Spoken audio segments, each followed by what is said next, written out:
Iya, mereka hanya menikah itu karena emosional saja. Jadi untuk keilmuan cara mengelola konflik, mengelola keuangan, terutama mengelola emosional. Jadi ini pasti butuh edukasi pranikah. Kalau dibanding dengan keluarga yang baik-baik dengan berpisah, begitu pasti dampak emosionalnya. Kemudian ya ada beberapa yang broken home, begitu ya. Tetapi ada juga beberapa dari sekian kecil persen ya, persentase dari perceraian ini ada single mom, ya, single mom yang mana mereka memang sudah berkomitmen untuk sendiri dan membesarkan anak-anak sehingga emosionalnya, perekonomiannya ini memang sudah termanage dengan baik dan bahkan ya hari ini ada beberapa sebagian kecil gitu mampu menjadi ganda gitu, berperan ganda. Audiensi bersama kita, mitranya Komisi A juga Komisi E begitu.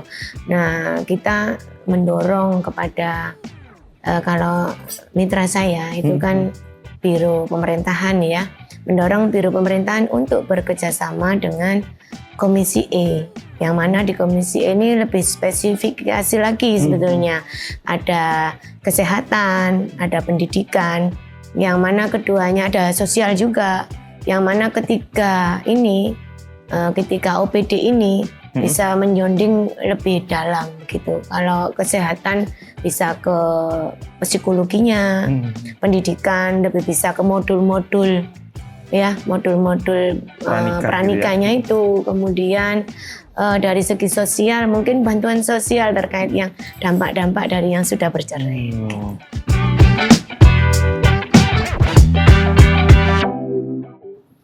Halo, apa kabar kawan? Sekarang saya Ajib Syahrian akan memandu Anda untuk podcast Suara Surabaya. Hari ini cuacanya mendung dan karena pembahasan kita juga untuk mengubah yang mendung itu menjadi cerah ceria.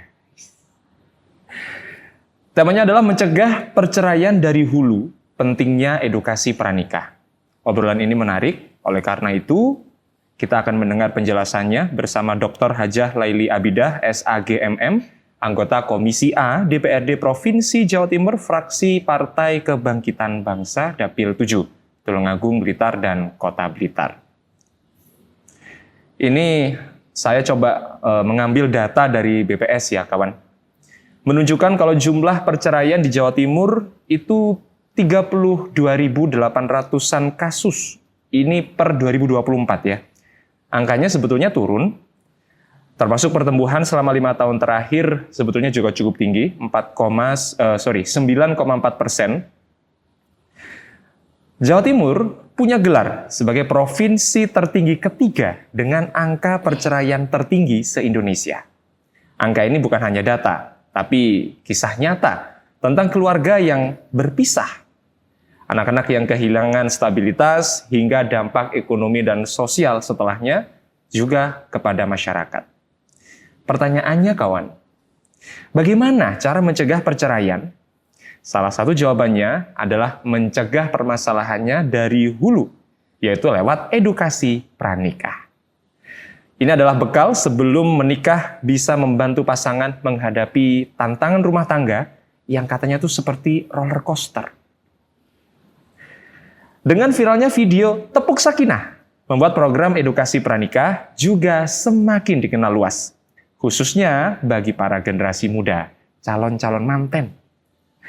Tapi kalau menurut Gen Z kawan, edukasi dengan cara tepuk semacam ini menurut mereka ya kurang relevan.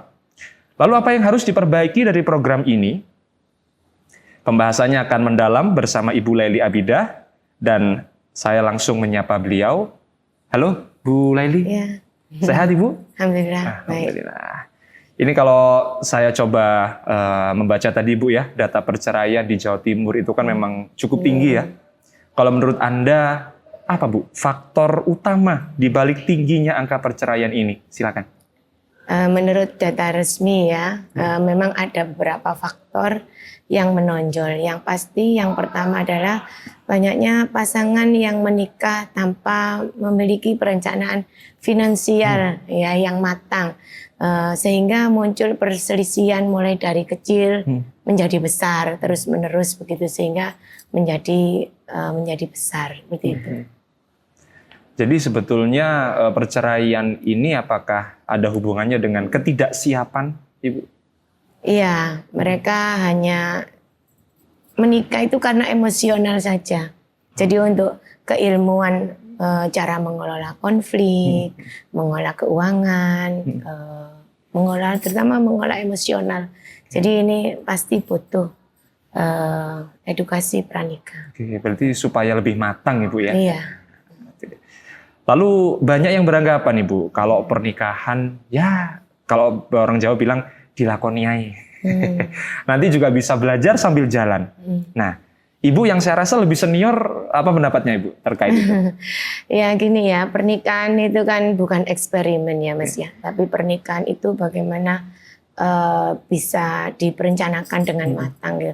Tapi kemudian yang hari ini fenomena yang terjadi kan memang seolah-olah itu mereka hanya beberapa gitu ya anak muda itu seolah-olah itu ini dijadikan eksperimen sehingga kan nanti dampaknya pasangan terluka juga anak-anak gitu ya sehingga mengalami masalah psikologi terutama kepada anak-anak yang ditinggalkan gitu. Kemudian dengan adanya edukasi pranikah ini maka kita berharap, semua berharap calon pengantin yang akan menikah ini bisa terbekali sejak dini ilmu yang untuk mengatur, terutama mengatur konflik dalam keluarga. Biasanya unsur yang paling mendasar itu terkait ekonomi biasanya. Yang kedua adalah komunikasi yang pasti. Komunikasi yang kurang intens, kurang termanage itu biasanya juga menimbulkan percecokan yang kecil kemudian menjadi besar. Kemudian peralihan dari yang awalnya sendiri kemudian bersama-sama saling memahami, saling mengerti satu dengan yang lain, saling mengisi, saling memahami kekurangan. Ini biasanya yang menimbulkan persoalan. Oke, iya ya. Jadi fase antara dulu itu sendiri bebas tanpa itu rareo Ibu. Terus sekarang ketika sudah menikah tiba-tiba ada yang kamu pulang jam berapa? Gitu. Ya, protek gitu. Jadinya satunya juga tidak merasa nyaman gitu. Sehingga jadilah persoalan begitu. Kalau tidak bijak kan pasti dia akan ngambil cara instan ya sudah bubar aja kayak gitu. Kan anak sekarang seperti itu ya. Iya. Berarti ini ya Bu ya. Kalau tidak ada edukasi pranikah resikonya apa aja Ibu dalam rumah tangga? Selain tadi instan ya, keputusan yang instan. Yang kedua pasti beberapa itu ada yang sudah meningkat lagi ya problemnya yaitu KDRT begitu. Nah ini kan pasti akan menimbulkan trauma ya gitu. Nah ini bagaimana calon-calon pengantin ini diajarkan di pranikah itu, di edukasi pranikah itu bagaimana cara mengolah stres. Karena kan ya memang kita semua ya ingin dalam sebuah pernikahan itu yang indah-indah. Tetapi kadang-kadang kan dalam satu ta'aruf, kalau anak sekarang pendekatan ya. Iya, PDKT. Ya, itu kan tidak akan sama dengan ketika menikah. Kalau menikah kan semuanya sudah terlihat sehingga itu maka harus bisa mengolah misalnya ketidaknyamanan bagaimana gitu. Jadi secara emosional juga secara spiritual harus siap semua gitu. Bahkan Ibu data kalau menurut dari Komnas Perempuan ya, sebagian kasus KDRT itu berakar awalnya ya dari ketidaksiapan pasangan dalam mengelola stres rumah tangga. Jadi saya rasa memang betul ya kalau angka perceraian, kemudian konflik di dalam rumah tangga itu setidaknya bisa diminimalisir dengan adanya edukasi pranikah. Itu tadi mungkin sekilas dari awal ya terkait latar belakangnya. Sekarang kita coba masuk kasusnya, karena Bu Laili ini adalah dari DPRD Jawa Timur. Kita coba membahasnya lebih dalam lagi. Bagaimana sih fenomena ini di Provinsi Jawa Timur itu sendiri? Kalau menurut data Bu Laili, Jawa Timur itu punya angka perceraian yang tinggi. Apa yang membuat kondisi ini jadi memprihatinkan? Silakan. Iya, karena Jawa Timur sejauh ini kan datanya 200 pasangan bercerai itu setiap hari. 200 gitu. ya? Iya. Sehingga kan ini akan menimbulkan potensi krisis sosial ya. Karena semakin banyak perceraian, dan semakin banyak konflik sebetulnya dari personil-personil keluarga itu. Sehingga bagaimana kita mendorong terus, terutama saya di Komisi A ya, ini yang punya mitra Biro Hukum, Biro Umum, juga Brida gitu ya, Biro Pemerintahan. Nah, ini semua bagaimana bisa membuat skema produk sosialisasi atau apa semacam edukasi, layanan gitu. podcast yang bersifat edukasi gitu, dengan durasi yang kecil-kecil, yang pendek-pendek, tetapi bisa berdampak kepada pasangan-pasangan sebelum menikah. Kalau jumlahnya sampai ratusan, Bu, saya khawatirnya itu sebagian masyarakat sampai menganggap perceraian itu hal yang biasa, Ibu. Kalau Anda gimana, Bu, pendapatnya? Ya, untuk hari ini memang seperti itu ya, Mas. Kayaknya itu dianggap apa ya? Pernikahan mungkin kayak coba-coba gitu. Gitu kayak ya. Pacaran ya, Bu ya. Gitu ya. Iya, sudah nikah supaya nggak dosa. Dan sebenarnya kan tidak seperti itu ya. Apalagi data di Mahkamah Agung tahun 2003 ini menunjukkan 80% ini angka perceraian begitu. Sehingga sebenarnya ini tidak boleh dianggap masalah sepele ya. Kita semua harus melakukan antisipasi. Gitu ya, Bu, antisipasi sebelum menikah itu dengan bukan hanya Komisi A sebenarnya, Komisi E itu lebih masuk ke spesifik lagi gitu, lebih pada internalnya gitu, eksternalnya itu ya mitranya Komisi A ini. Begitu.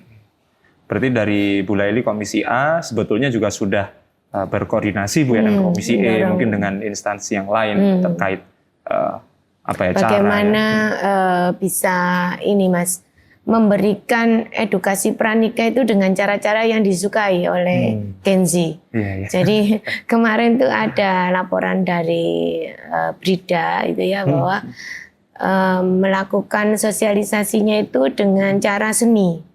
Jadi ada pagelaran musik begitu, kemudian ada pagelaran wayang gitu, yang bekerja sama dengan Biro Pemerintahan. Nah, kalau Biro Hukum itu lebih pada ke advokasinya, pendampingan di advokasi. Berarti sebetulnya sudah ada beberapa level pendampingan dan sosialisasi. Iya, dari pemerintah. Ya. Nah, itu dia. Dan sebetulnya kasus perceraian ini kayaknya akan semakin rumit ketika pasangan itu sudah punya anak, Ibu ya. Iya. Nah, kalau untuk anak-anak sendiri apa, Bu, dampak perceraian itu? Iya, memang sangat berdampak ya. Kalau dibanding dengan keluarga yang baik-baik dengan berpisah begitu, pasti dampak emosionalnya, kemudian ya ada beberapa yang broken home begitu ya. Tetapi ada juga beberapa dari sekian kecil persen ya, persentase dari perceraian ini ada single mom ya. Single mom yang mana mereka memang sudah berkomitmen untuk sendiri dan membesarkan anak-anak, sehingga emosionalnya, perekonomiannya ini memang sudah termanage dengan baik, dan bahkan ya hari ini ada beberapa sebagian kecil gitu mampu menjadi ganda gitu, berperan ganda, menjadi bapak juga menjadi seorang ibu dan anak-anaknya juga jadi, tapi itu persentasenya sangat kecil sekali. Dan kalau bisa jangan sampai. Kalau bisa jangan sampai, tetapi mungkin kasus-kasus yang saya lihat ya dari single mom ini, beberapa itu memang terkadang suaminya tidak bekerja. Nah, akhirnya dia memilih untuk sendiri. Tapi itu hanya persentasenya sangat kecil. Kecil ya. Jadi sebetulnya dalam edukasi pranikah pun harusnya juga sudah diajarkan terkait fungsi masing-masing. Suami tugasnya apa, istri tugasnya apa. Tapi apakah ini kan perceraian ini kan kita masih dalam lingkup keluarga, Ibu ya. Apakah perceraian ini juga berdampak pada masyarakat secara luas, Ibu? Iya, pasti itu ya, karena perceraian ini kan menjadikan beban ekonomi. Mungkin kalau ekonomi itu diusahakan bersama-sama, berdua gitu. Itu kan pasti akan memenuhi begitu. Tapi ketika sudah bercerai, kadang-kadang kan pasti sudah berkurang perhatiannya seorang suami kepada tanggung jawab kepada anaknya begitu. Ini kan fenomena sebenarnya yang terjadi. Kalaupun di Mahkamah Agung itu diputuskan nafkah itu memang kepada suami, tapi sebagian besar kan suaminya ini kadang-kadang juga tidak memenuhi seperti apa yang tidak maksimal. Maka terjadi penurunan secara ekonomi gitu. Kemudian yang kedua juga berdampak pada kenakalan remaja gitu ya. Kemudian ada efek domino pada masyarakat, yang masyarakat itu melihatnya, stigmanya itu sudah tidak seperti waktu keluarga itu utuh, padahal meskipun tidak tahu akar permasalahannya begitu. Tapi ini pasti berdampak begitu. Berarti memang kesannya tuh malah jadi negatif ya di mata masyarakat ya.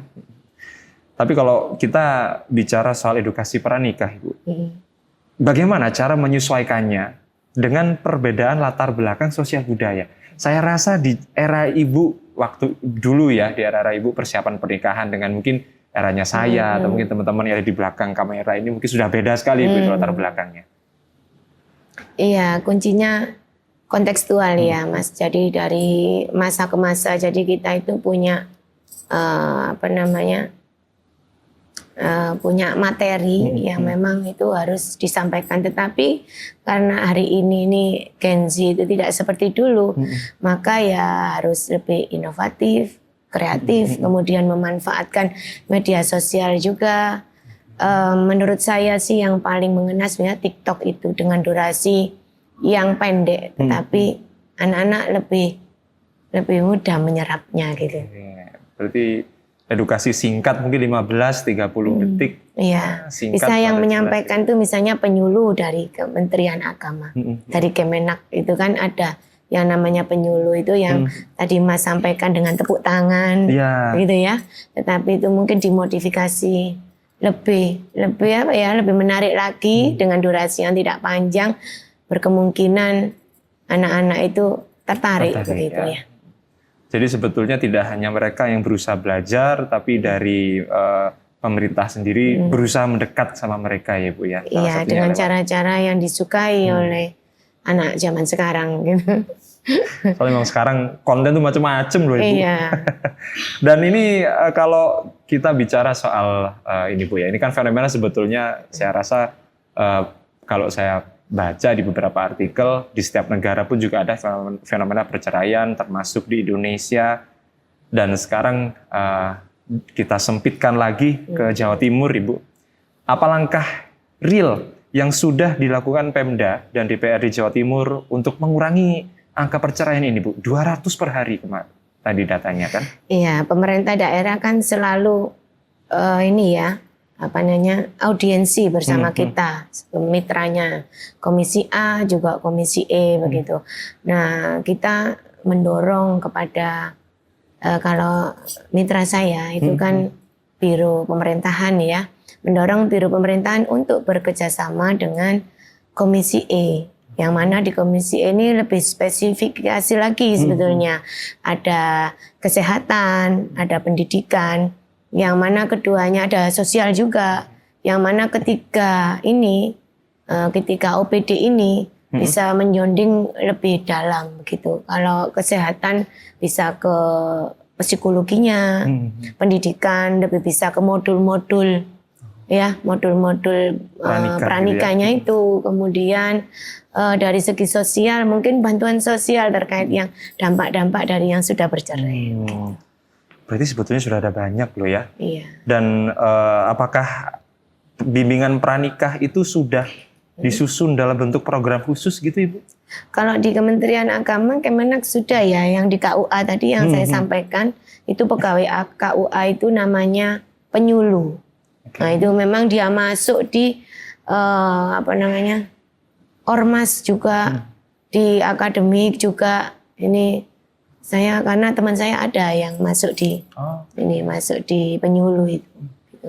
Jadi sudah sangat support sebetulnya ya pemerintah. Berarti kalau lewat Kemenak berarti sudah sampai ke tahap pendekatannya sampai ke pengurusan dokumen gitu-gitu, berarti sudah dokumen nikah ya? Sudah ya. Jadi langsung sebelum malah menurut saya kalau misalnya ada perda ya, ada perda kemudian yang menyatakan bahwa sebelum menikah harus mengikuti sosialisasi. Wajib mengikuti sekian hari gitu. Misalnya yang berdurasi 3 hari begitu. Terkait pranikah ini malah itu lebih bagus menurut saya.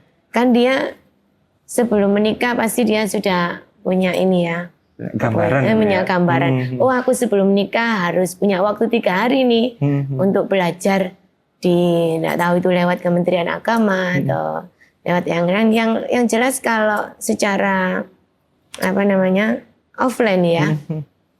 Secara offline ya biasanya di Kemenak. Kemenak ya. Iya. Nah, itu dia. Dan kalau itu kata teman-teman saya pengalamannya macam-macam Ibu. Gitu terkait ya. rapat itu sendiri. Gitu. Cuman kalau dari Anda sendiri Bu, dari pemerintah juga, bagaimana memastikan program-program yang sebetulnya sudah bagus ini bisa menjangkau masyarakat sampai ke desa-desa? Ya, kita kan kalau DPRD provinsi yang saya sampaikan tadi ada BRIDA ya. Ini Badan Riset dan Otonomi Daerah. Maka ini yang akan mengurus sampai ke lini begitu. Strateginya dengan melibatkan perangkat desa yang pasti ya. Kemudian PKK hingga tokoh-tokoh agama. Selain itu juga kami mendorong yang pasti seperti yang saya sampaikan tadi, digitalisasi. Jadi bukan hanya manual tapi mengikuti perkembangan zaman. Itu dia.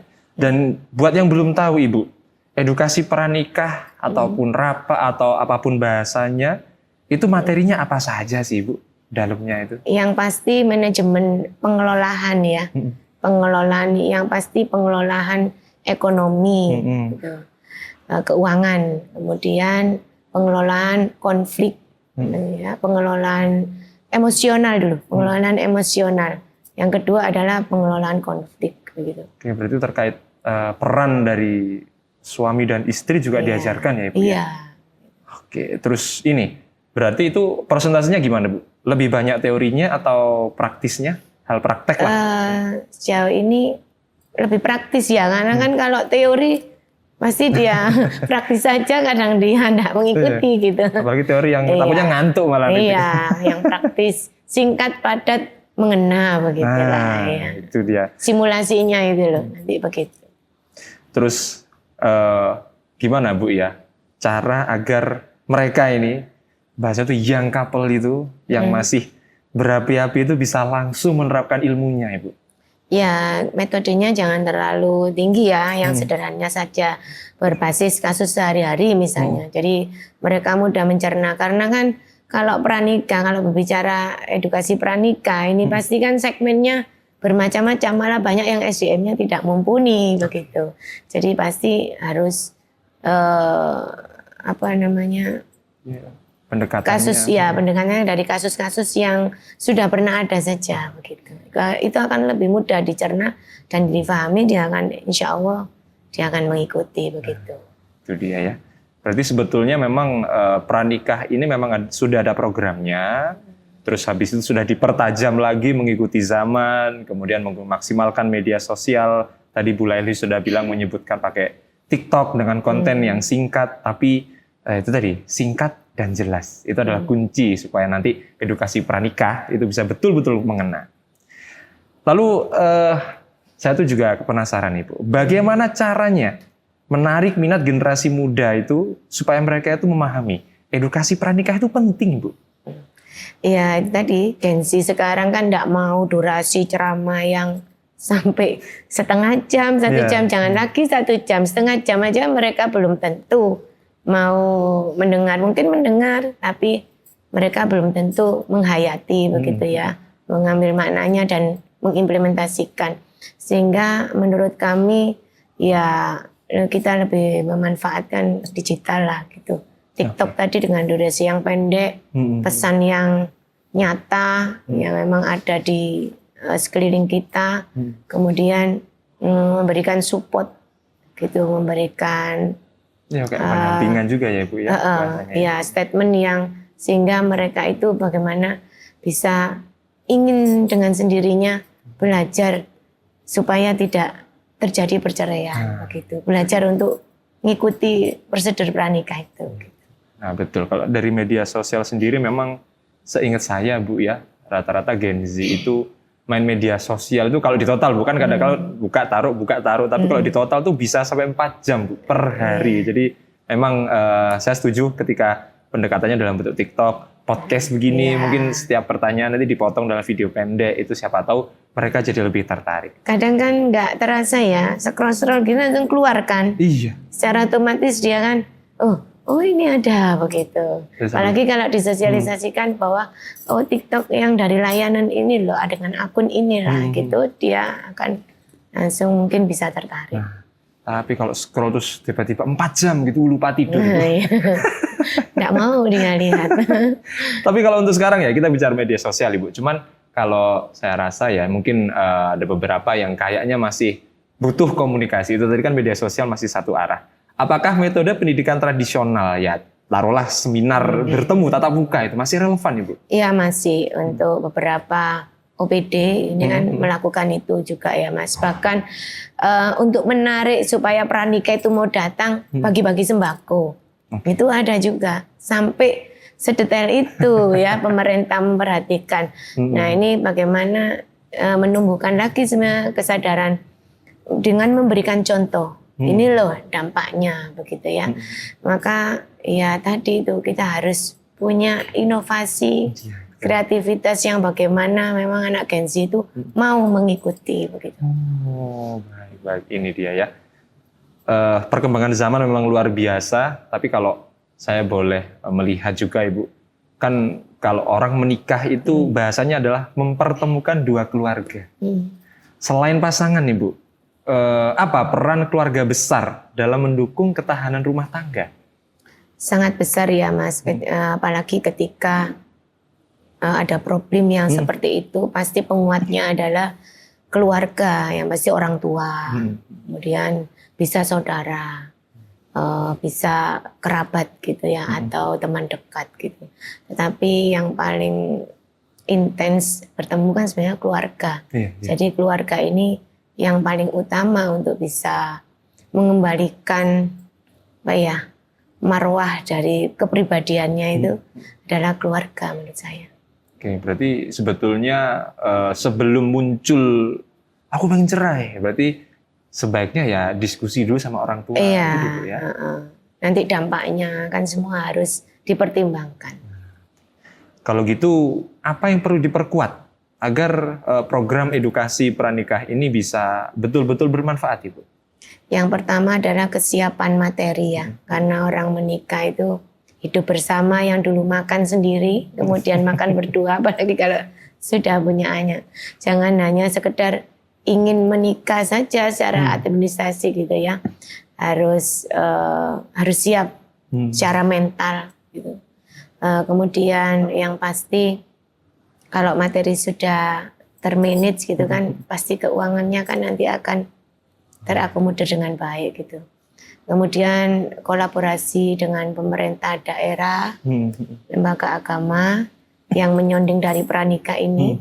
Ini sebetulnya ya dari calon mantennya itu, makanya harus punya rasa ingin belajar gitu loh Mas ya.